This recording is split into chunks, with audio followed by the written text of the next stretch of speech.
In this video, I'm going to be showing you how to change your Steam account name. Let's get into it. So go ahead and log into Steam if you haven't already. What you want to do is click in the top right up here, then click on View My Profile. After clicking View My Profile, you want to find and then click on the Edit Profile button. And here is where you can change your account name.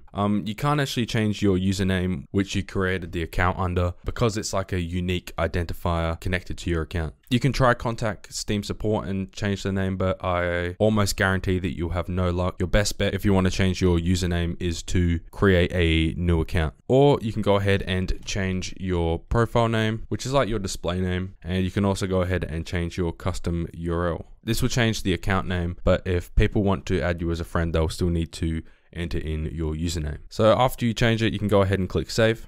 And now your account name has been changed. So if I go profile, you can see that it is now Gistic Tutorial. So that is it for this video. If this did help, please hit that like button. And if you're new to my channel, hit that subscribe button as well. Please let me know if you need any extra help in the comments down below, and I will do my best to help you out. That is it from me. Peace out.